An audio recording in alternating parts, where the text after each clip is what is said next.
kendali roda-roda.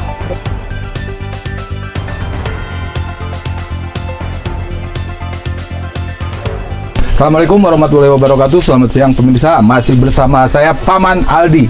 Kali ini saya ada di lokasi Star Energi Indonesia Power, di mana saat ini di samping kiri saya ditemani 3 anggota Dewan di Komisi 2 DPRD Kabupaten Sukabumi. Ada hal yang istimewa menurut informasi yang sudah sampai kepada kami. Kunjungan mereka ini akan membahas isu satu pertama, yaitu jalan. Yang kedua tentang terjadinya gempa beberapa minggu atau beberapa hari yang lalu. Untuk itu tetap ikuti perjalanan kami menyikapi problema yang terjadi di Star Energi berikut Indonesia Power. Demikian.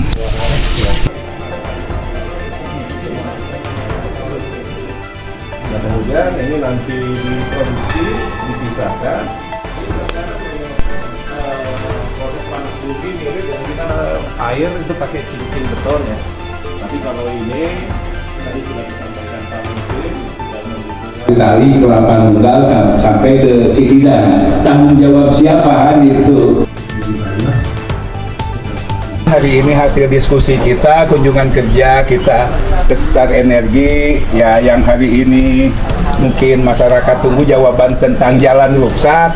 Ya ternyata hari ini jawaban dari Pak Irwan Januar lagi tender ya Pak ya? Betul ya, kan? Lagi betul, tender, betul. Jalan lagi tenderkan mungkin awal atau pertengahan akhir Oktober ini pelaksanaan pekerjaan. Karena mungkin ada mekanisme yang harus ditempuh ya tentang tendernya itu. Mungkin itu yang kesatu. Tadi kami bahas dengan Pak Camat, dengan Pak Kepala Desa, terus dinas Star Energi dan beberapa dinas terkait dan teman-teman. Hari ini Kepala Desa tadi menanyakan tentang masalah bonus produksi, mungkin ada sisa bonus produksi, ya bisa enggak gitu kan di Pak Bupati mungkin memberikan tambahan dari sisa bonus produksi yang ada di kabupaten yang dari Star Energi untuk hari ini menangani tentang bencana yang ada di 2 kecamatan antara Kecamatan Kelapa Nunggal dan Kabanungan. Gitu, mungkin nanti akan saya sampaikan ke Pak Bupati ya dengan teman-teman ya Pak Sekretaris tentang bonus produksi yang hari ini ditunggu oleh masyarakat Kelapa Nunggal dan Kabanungan yang diusulkan oleh Kepala Desa dan Pak Camat untuk mungkin kita bisa membenahi tentang bencana yang kemarin terjadi di 2 kecamatan. Karena kan perlu analisis jawabannya atas secara teknis ya hari ini mungkin saya dengan teman-teman Dewan hanya mencari solusi saja gitu kan. Itu mencari solusi gimana dampak bencana ini kita bisa membantu masyarakat yang hari ini kena bencana itu aja. Terkait dengan kemarin edukasi masalah kegempaan, memang secara umum BMKG menyampaikan kebencanaan yang Sukabumi secara umum, kemudian terkait dengan kegempaan yang kemarin tanggal 20 September. Tetapi secara keterkaitan antara bencana gempa bumi dengan kegiatan yang biasa itu bukan kewenangan BMKG gitu. Itu aja sih Pak. Seperti kita ketahui bersama ya, kita berada di daerah pegunungan gitu. Di daerah pegunungan itu ada pertemuan lempeng benua ya.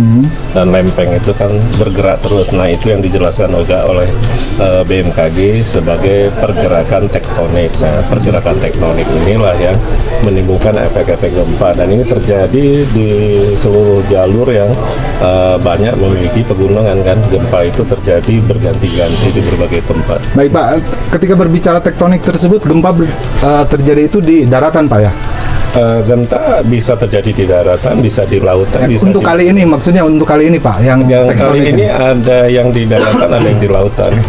Apa mungkin penyebabnya karena ada rongga yang kosong atau bagaimana menurut Bapak? Enggak, karena kan kalau ini akibat dari pergeseran lempeng benua tadi. Makanya kan sering kita dengar ada yang namanya sesar, ada sesar Citari maupun sesar-sesar lainnya. Berarti ini masuk ke kategori sesar Pak? Iya. pergeseran tanah. Iya, pergeseran batuan. Pergeseran Nanti kalau batuan. tanah Oke. dipikiran tanah yang di permukaan. Siap Pak, satu Terima kasih Pak. tambahan lagi Pak, mengacu kepada TJSL nih Pak. Iya. Tanggung jawab sosial ya. Betul. Kan sementara Kabupaten Sukabumi sudah ada ketua TJSL. Menurut Bapak dari perusahaan, analisis Bapak dengan dibentuknya TJSL itu sesuai dengan amanatnya atau enggak? TJSL ini kan bagaimana berbagai perusahaan yang memiliki kegiatan CSR bersinergi agar tidak terjadi tumpang tindih, ada tidak terjadi itu. Nah, jadi disitulah sarana kita berkoordinasi. Nanti perusahaan yang mana akan membantu di daerah mana, tentunya kita akan membantu di daerah yang dekat dengan kegiatan kita di ring 1. Baik, oke. Ya, kaitan dengan penegakan ya, ini penegakan TJS KPBL Perda nomor 3 atau nomor 5 tahun 2023 ini betul-betul harus memang disempurnakan, di mana CSR, orang bilang kalau dulu kan CSR, sekarang diganti aja dengan bahasa TJKS PBL, itu di Perda nomor 5 tahun 2023 ini. Memang hari ini Kabupaten Sukabumi sedang berbenah, sedang perbaikan agar apa yang menjadi tanggung jawab perusahaan kaitan dengan CSR tersebut lebih tepat sasaran. Dan tadi itu seperti yang disampaikan oleh Pak Iwan Januar, CSR-nya ini betul-betul harus memang dirasakan oleh masyarakat yang terutama yang ada di sekitar area perusahaan tersebut. Oke, baik. Termasuk hari ini itu yang menjadi fokus pembahasan kita. Itu termasuk tadi dengan Bina Marga juga memang ada beberapa hal yang perlu diperbaiki, termasuk peraturan bupati kaitan satu peraturan bupati, yang kedua poin-poin mungkin di dalam kerjasama yang lalu kaitan pertanggungjawaban pemeliharaan jalan yang sementara ini sudah jadi jalan kabupaten memang harus dibenahi semua. Jadi kita Komisi 2 ada beberapa PR selanjutnya yang harus kita kerjakan ya Bapak Adet, yang harus kita benahi bersama. Mungkin kita juga tadi meminta ke pihak terkait, terutama kita ingin tahu bentuk perjanjian kerjasamanya seperti apa dulu.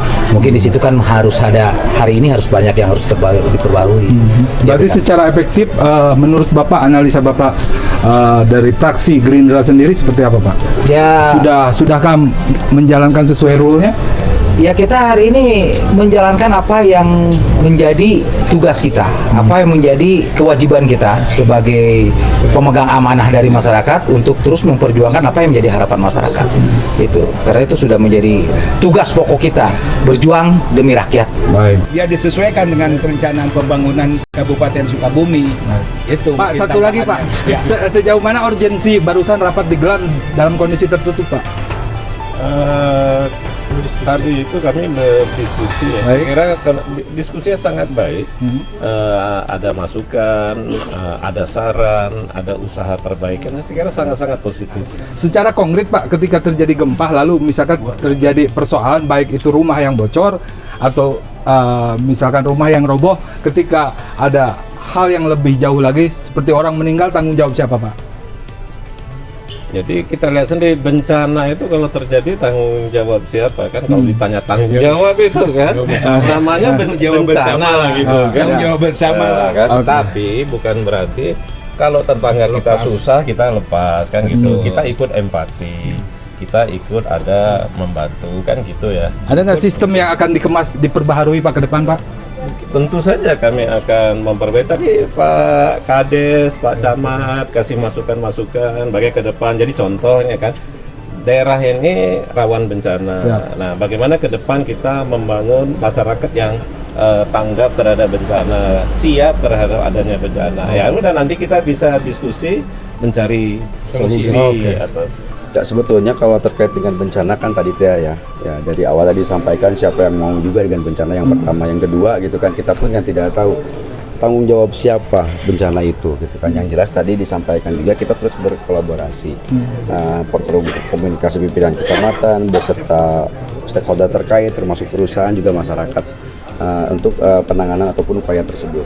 Ya intinya terkait dengan penanganan bencananya ke depan kita ada formulasi khusus ya, dan kami pun sama gitu kan akan berkolaborasi terus gitu kan, baik dengan pemerintahan ataupun dengan pihak lain gitu kan, stakeholder terkait terhadap itu. Berapa rumah yang kena dampak Pak Kades? Izin. Kurang lebih kalau desa Kabanduan sih hampir 20 ya. 20 rumah. CPT sekitar 31-an. Sebenarnya gini ya, Pak. Kabanduan sebenarnya sudah terbentuk yang namanya KSP, Kampung Siaga Bencana. Cuman hari ini kan dari sarana dan prasarana memang perlu support juga. Mungkin nanti akan lebih diskus saya dengan pihak kecamatan dan kabupaten supaya ada alokasi khusus. Kenapa? Karena Kabanduan hari ini memang dari 2 tahun yang lalu sudah dinyatakan rawan bencana. Ya, jadi kan perlu ada mitigasi, asesmen segala macam sehingga nanti terstruktur. Ketika ada bencana kita tidak panik seperti pertama kali mengalami ya. Nah, ini kira bukan berharap, cuman benar tadi yang dijelaskan sama Pak Iwan, itu kita tuh dalam satu situs bentangan sesar Citarik, mungkin sampai dari Pelabuhan sampai Bekasi. Ini kan perlu yang perlu diamati itu masyarakat sudah menyadari bahwa mereka itu tinggal di kawasan yang rawan bencana. Ini akan menjadi mungkin tidak begitu panik ketika memang ada bahaya seperti itu. Diwaspada gitu. Kiat untuk secara komprehensifnya, Pak. Saya berharap Kabupaten Sukabumi dalam hal ini mungkin lebih ada skala prioritas dengan pihak perusahaan juga, nanti kolaborasi dengan desa dan kecamatan supaya kita memang nantinya terstruktur ketika menghadapi sebuah bencana itu. Dan tidak terjadi lagi. Ya, mudah-mudahan. Tidak terjadi. Kalau itu kan Mungkin kembali lagi mungkin kedekatan kita juga dengan Sang Pencipta lah. Tapi mungkin isu Pak di sana berkembang potensi kejadian bencana ini apa disebabkan oleh apa masyarakat kan punya pendapatnya masing-masing. Sementara yang ditampung oleh Bapak sendiri selaku kepala desa apa itu? Kalau saya sih bicara tentang bencana gempa ya, kita bukan ahli di bidang geologi ya. Kalau bicara itu kan harus dengan data. Betul. Cuman hari ini kan hanya asumsi yang berkembang di masyarakat hari ini kan. Kalau masyarakat berpikirnya seperti kalau kita tadi jelaskan secara kronologis tahun 77, tahun 72 sudah pernah ada gempa yang lebih dahsyat. Cuma hari ini kan pertanyaannya, ketika gunung di sini misalkan tidak ada aktivitas, berarti kan itu murni bencana alam, ya enggak? Kalau hari ini misalkan ada perusahaan kan berarti ada sesuatu yang dikerjakan akan beresiko. Jangankan sebuah perusahaan yang mengeksploitasi kegiatan ini, gitu kan? Itu pasti itu kan ada ahli yang di bidangnya, ada dari DLH, gitu kan, dari SDM itu yang lebih kajiannya mungkin mereka lebih masuk akal. Kapan kira-kira dari perusahaan akan memberikan informasi secara konkret kepada masyarakat? Kalau itu mungkin kalau kita sih dengan kecamatan pasti akan mengusulkan langkah-langkah yang terbaik gitu ya. Bagaimana caranya dari pihak kabupaten sendiri gitu kan, dari perusahaan juga tetap berkolaborasi dengan catatan seperti yang saya bilang, komunikasi lintas sektor ini harus dijaga. Intinya kan seperti itu. Pak Camat kembali. Harapan ke depan Pak. Harapan terkait apa ini? Terkait kondisi yang kemarin sampai masyarakat berbondong-bondong datang ke sini. Harapan kami sebagai wakil pemerintah ya di wilayah ya intinya tadi terkait dengan kejadian bencana, intinya masyarakat tidak usah panik. Tetap gitu kan, tetap berdoa saja. Terus yang paling utamakan adalah waspada, tetap waspada. Kapanpun kan bencana bisa datang, kita tidak tahu. Yang jelas seperti itu himbauan kepada masyarakat, harapan kami. Ya, di samping itu ya kami pun tetap terus berkoordinasi, berkolaborasi dengan lintas sektor. Oke, baik. Baik pemirsa, demikian ulasan atau wawancara eksklusif yang saya sajikan bersama Muspika ataupun Porkopimcam Kecamatan Kabandungan berikut Dewan dari Komisi 2 DPRD Kabupaten Sukabumi. Untuk itu tetap ikuti perjalanan kami. Terima kasih.